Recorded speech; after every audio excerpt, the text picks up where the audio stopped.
Pertama, teknologi kilang tanaman. Teknologi kilang tanaman adalah sistem penanaman dalam persekitaran tertutup yang dikawal sepenuhnya. Ia tidak bergantung kepada cahaya matahari atau tanah. Sebaliknya, memanipulasi persekitaran makro untuk mengoptimalkan pertumbuhan tanaman. Ini merupakan elemen utama ataupun mekanisme utama, iaitu pertama, pencahayaan buatan LED. Matahari digantikan dengan lampu LED spektrum khusus. Cahaya merah dan biru sering digunakan kerana ia adalah panjang gelombang yang paling efisien untuk fotosintesis tumbuhan. Kedua, pertanian menegak. Rak tanaman disusun secara bertingkat, iaitu menegak untuk memaksimumkan penggunaan ruang, membolehkan hasil yang tinggi walaupun di bangunan yang sempit. Ketiga, kaedah tanpa tanah menggunakan sistem hidroponik, akar terendam dalam air bernutrien ataupun aeroponik, akar disembur kabus bernutrien. Dan akhir sekali, kawalan iklim kepersisan iaitu suhu, kelembapan dan kepekatan karbon dioksida dikawal secara automatik menggunakan sensor dan komputer untuk memastikan tanaman sentiasa berada dalam kondisi pertumbuhan ideal 24 jam sehari. Seterusnya adalah manfaat yang boleh diperoleh dalam konteks pengeluaran tanaman atau peternakan ini. Teknologi ini menawarkan penyelesaian kepada banyak masalah pertanian konvensional, terutamanya bagi tanaman bernilai tinggi seperti sayuran daun, herba ataupun buah yang sukar didapati, strawberry. Pertama, iaitu hasil sepanjang tahun. Pengeluaran tidak terganggu oleh cuaca buruk, musim tengkujuh ataupun kemarau sebab berada dalam kilang. Ini membolehkan tualan yang konsisten setiap hari sepanjang tahun. Kedua, kualiti premium dan bebas daripada racun. Kerana persekitaran tertutup sepenuhnya, risiko serangan serangga perosak adalah hampir sifar. Oleh itu, tiada racun perosak diperlukan. Hasil tanaman lebih bersih, selamat dimakan terus dan mempunyai jangka hayat yang lebih lama. Ketiga, kecekapan ruang dan air. Kilang tanaman boleh menghasilkan 10 hingga 100 kali ganda hasil per unit kawasan berbanding pertanian tradisional. Sistem air kitaran tertutup juga menjimatkan sehingga 95% penggunaan air. Akhir sekali, pertumbuhan lebih pantas. Dengan memanjangkan tempoh pencahayaan dan mengoptimalkan karbon dioksida, kitaran tualan boleh dipendekkan. Contohnya, salad boleh dituai dalam masa 30 hari berbanding 40 hingga 60 hari di ladang yang terbuka. Baiklah, untuk cabaran atau kekangan yang mungkin timbul dalam pelaksanaan teknologi ini di Malaysia adalah, walaupun berteknologi tinggi, pelaksanaannya di Malaysia menghadapi beberapa halangan realistik. Pertama, kos permulaan yang tinggi. Membina fasiliti dengan sistem HVAC iaitu heating, ventilation and air conditioning, lampu LED khusus dan sistem automasi memerlukan modal jutaan ringgit. Kedua, kos operasi ataupun tenaga elektrik. Ini adalah cabaran terbesar. Di Malaysia, cuaca panas bermakna sistem penyejukan aircon perlu berjalan tanpa henti untuk mengekalkan suhu rendah sekitar 20 darjah Celsius ataupun 23 darjah Celsius bagi sayuran salad. Ini menyebabkan bil elektrik melambung tinggi. Ketiga adalah persaingan harga. Harga jualan sayuran dari kilang tanaman biasanya lebih mahal sebab dia premium. Ia suka bersaing dengan sayuran konvensional dari kamera Highland di pasar borong biasa, menjadikan sasaran pasaran terhad kepada golongan atasan atau pasar raya yang premium T20. Yang akhir sekali, kekurangan pakar teknikal. Teknologi ini memerlukan gabungan kepakaran agronomi dan kejuruteraan. Kekurangan tenaga kerja mahir tempatan yang memahami kedua-dua bidang ini boleh merenjatkan operasi teknologi ini. Seterusnya, di sebalik cabaran kos, kilang tanaman memegang kunci strategi untuk keterjaminan makanan, food security Malaysia pada masa hadapan. Jadi antara potensinya adalah pertama, mengurangkan import. Malaysia masih banyak mengimport sayuran seperti cili, salad dan kobis. Kilang tanaman membolehkan penghasilan tempatan untuk tanaman yang biasanya suka hidup di iklim tropika tanah rendah. Kedua, pertanian bandar ataupun urban farming. Kilang tanaman boleh dibina di tengah bandar, contohnya di dalam gudang kosong atau pasar raya. Ini memendekkan rantaian bekalan, mengurangkan kos logistik dan memberikan warga kota akses kepada makanan yang segar. Ketiga, ketahanan terhadap perubahan iklim. Dengan perubahan iklim global yang menyebabkan cuaca tidak menentu, kilang tanaman adalah insuran negara untuk memastikan bekalan makanan asas tetap ada walaupun berlaku banjir besar atau gelombang haba yang memusnahkan ladang terbuka. Jadi kesimpulannya, teknologi ini bukan pengganti total kepada pertanian konvensional, tetapi merupakan pelengkap penting untuk memastikan bekalan makanan negara kekal stabil dan berkualiti tinggi. Jelaskan cara teknologi tersebut berfungsi dalam sektor pertanian. Yang pertama, teknologi mekanisasi pertanian yang melibatkan mesin-mesin untuk melaksanakan kerja-kerja di ladang. Mesin ini menggantikan kerja manual manusia dengan menggunakan kuasa enjin. Contohnya seperti traktor ataupun mesin tuai ataupun mesin membajak. Mesin-mesin ini akan mempunyai banyak fungsi dalam satu masa menyebabkan kerja-kerja di ladang dapat dilaksanakan dalam masa yang sama. Perkara ini dapat menyegerakan kerja ladang dengan lebih cepat. Yang kedua adalah teknologi IoT, teknologi data dan sensor. Contohnya, IoT adalah sistem automasi yang kita gunakan dalam fertigasi. Kita dapat mengawal pam air atau baja tanpa perlu campur tangan manusia, hanya boleh dikawal melalui internet. Seterusnya adalah sistem sensor, juga akan dapat dipasang pada tanah, dapat mengesan kelembapan nutrien, suhu dan pH. Seterusnya, teknologi bioteknologi, iaitu salah satu kaedah yang menggunakan teknik pembiakbakaan moden atau pengubahsuaian genetik untuk menghasilkan benih yang berdaya tahan. Contohnya, bioteknologi yang dalam pertanian hari ini adalah GMO, iaitu Genetically Modified Organism, di mana tumbuhan atau penternakan itu dibiakbakaan melalui sistem DNA untuk menghasilkan satu generasi tumbuhan atau penternakan yang lebih berdaya tahan. Hasil tanaman akan menjadi stabil walaupun dalam cuaca yang tak menentu. Perkara ini akan memastikan tanaman kekal produktif dan tahan lasak. Seterusnya adalah teknologi drone dan robotik AI. Drone pertanian akan dilengkapi dengan tangki air atau baja dan boleh terbang mengikut laluan GPS. Ia menyembur racun atau baja secara sekata dan tepat di kawasan tanaman. Hal ini dapat meningkatkan produktiviti penghasilan dan pengeluaran kerana kita menggunakan mesin yang tidak berhenti. Seterusnya, perkara robotik AI ini merupakan salah satu inovasi dalam pertanian di mana kita memodifikasikan sesuatu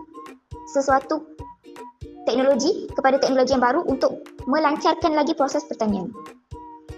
Soalan kedua, huraikan manfaat yang boleh diperoleh dalam konteks pengeluaran tanaman atau penternakan. Yang pertama, meningkatkan hasil pengeluaran.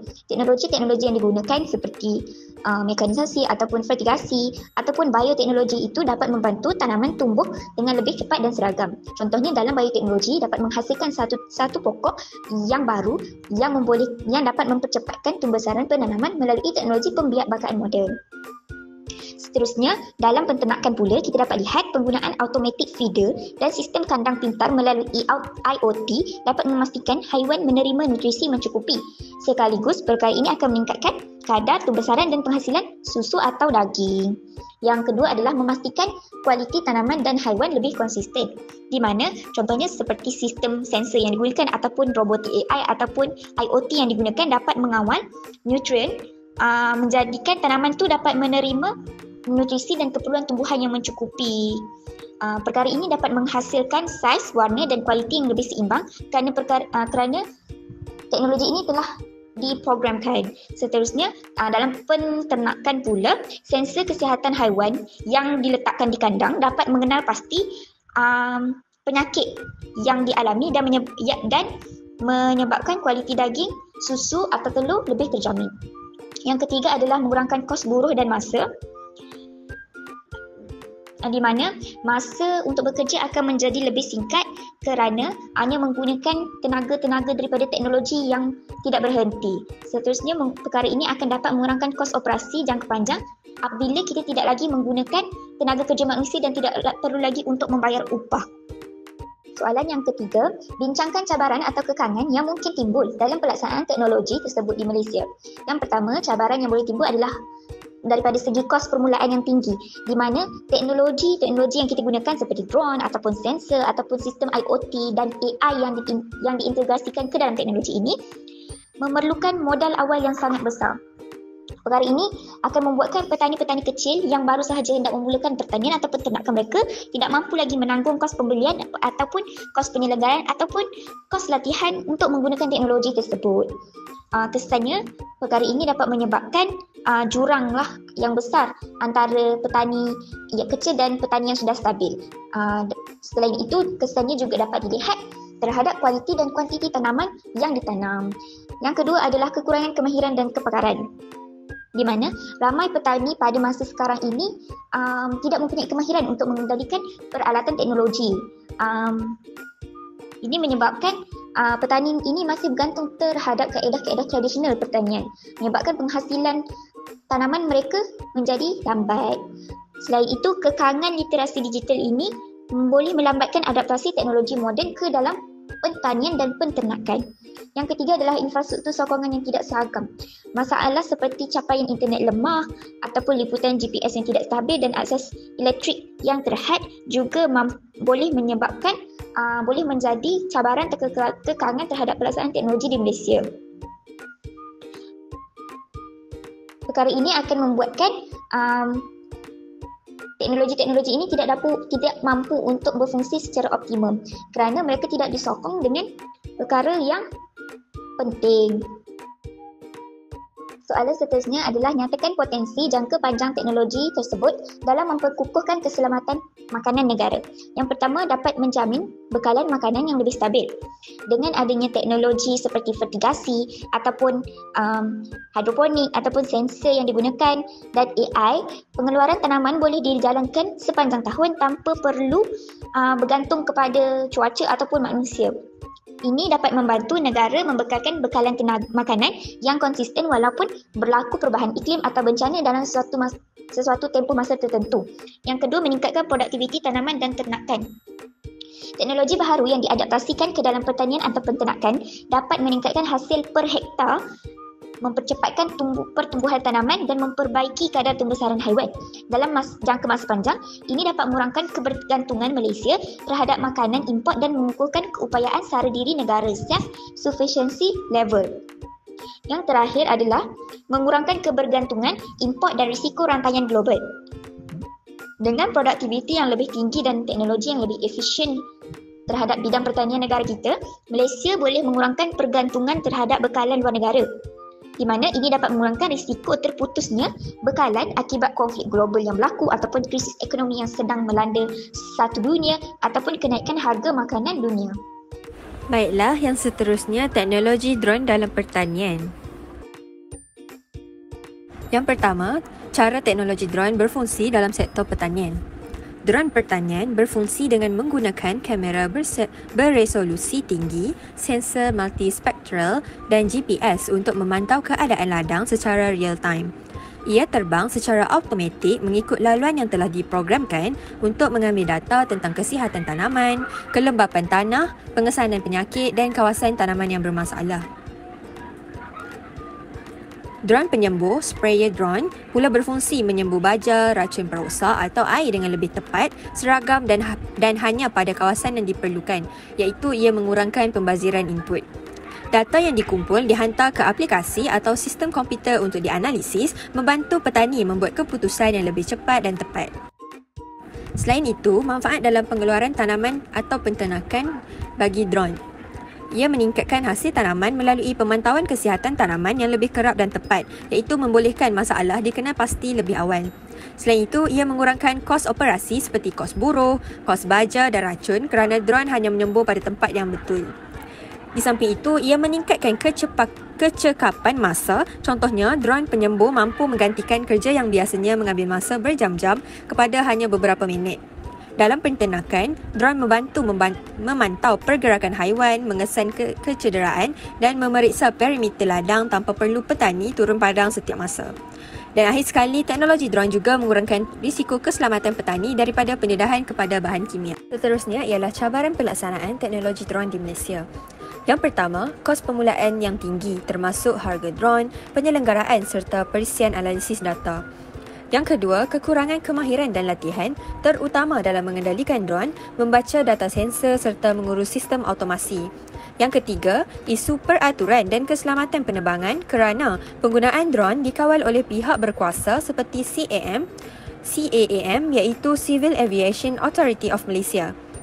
Yang keempat, liputan internet kurang stabil di kawasan pertanian luar bandar menyebabkan data drone sukar dihantar atau dianalisis secara segera.